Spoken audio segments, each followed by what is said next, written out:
নদী যদি আমরা মার্চ মাসে গিয়ে একটা গ্রাম দেখলাম, আমরা এপ্রিল মাসে গিয়ে দেখবো ওই গ্রামটা নেই, পুরোটা পানিতে চলে গেছে। আমরা জুলাই মাসে গিয়ে দেখবো সেখানে চর জেগেছে। আমরা শীতে গিয়ে দেখবো সেখানে চাষাবাদ হচ্ছে। অর্থাৎ শিকস্তি পয়স্তির যে আইন আছে এটা এই নদীতে প্রয়োগযোগ্য নয়। ফলে না লাগবে লাগবে লাগবে ফলে এই জমির মালিকানা নদী পাড়ের মানুষ যারা ছিল, যাদের ভেঙে গেছে, তাদেরকেই এই জমি দিতে হবে। এই জমি তারাই মালিক। এটা যদি বিদ্যমান আইন কাঠামোতে নেওয়া হয় তাহলে নদী পাড়ের মানুষ ক্ষতিগ্রস্ত হবে। এক।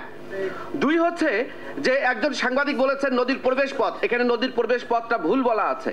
এটা সত্যি সত্যি উনি যেটা বলেছেন স্থানীয় সাংবাদিক, ওনার কথাই ঠিক। এটা দহগ্রামকে টাচ করেই প্রথমে ঢুকেছে। এটাকে আমাদের অ্যাড্রেস করতে হবে। আমাদের এই নদীটাকে উজানে 8 কিলোমিটার বলা হচ্ছে, এটি 8 কিলোমিটার নয়, এটি আরো অনেক বেশি। এটা দুই পারে দুই চরিত্র। এই যখন আমরা লালমনিরহাট দিয়ে দেখবো তার চেয়ে কিন্তু নীলফামারীতে আরো 7, 8, 10 কিলোমিটার বেশি আছে। ফলে এটুকুকে বাদ দিয়ে কিন্তু এই প্রকল্প নেওয়া যাবে না। এটুকুকেও আমাদের আমলযোগ্য করে তুলতে হবে। এখানে অনেকগুলো শাখা নদীর কথা বলা হয়েছে, এই তথ্যটা ভুল। শাখা নদী আর উপশাখা নদী একদম আলাদা। আমরা এই জ্ঞান আমরা দিতে চাই না, কিন্তু শাখা নদীর চরিত্র আর উপশাখা নদীর চরিত্র কিন্তু এক না। উপশাখা নদী পানি দেয় আর শাখা নদী সেটা বহন করে। এখানে সবগুলোকে বলা হয়েছে শাখা নদী, এবং অনেকগুলো গুরুত্বপূর্ণ নদী এখানে বাদ পড়েছে, নদীগুলোর নামও ভুল আছে। ফলে এটাও কিন্তু আমাদের আমলে নিতে হবে। এইখানে একটা কথা আমাদের করতে হবে, এই তিস্তা নদীটা সারা বাংলাদেশে ভিন্ন নদীর আইনুন নিষেধ ছাড়া একটা রেফারেন্স আমি বলতে চাই। তিনি বলেন যে একখানে পানি আছে আর একখানে নাই, আর একখানে গিয়ে আবার পানি আছে। আমি সম্প্রতি 115 কিলোমিটার নদী নৌকায় ঘুরেছি। এটা উত্তর ডাউয়াবাড়িতে আমি দেখেছি 2 কিলোমিটার প্রস্থে পানি প্রবাহিত হচ্ছে, 2 কিলোমিটার প্রবাহ। আমি এইটাই কাউনিয়ায় গিয়ে দেখেছি 200 মিটারে প্রবাহিত হচ্ছে।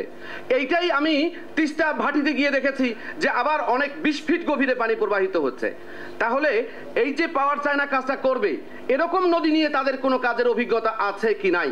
যদি করে থাকে সেটা বাংলাদেশের পক্ষে সেটা গিয়ে ভিজিট করে আসতে হবে আমাদের, যে তারা কাজটা কোথাও সীমাবদ্ধতা আছে কিনা। যদি কোনো সীমাবদ্ধতা থাকে সেটা আমাদের এখানে উত্তরণ ঘটাতে হবে। যেহেতু এই মহাপরিকল্পনা একেবারেই প্রাথমিক স্তরে আছে, আমি সবার কাছে অনুরোধ করব যে এটা ছাড়া এই অঞ্চলের মানুষের মুক্তির কোনো পথ নেই।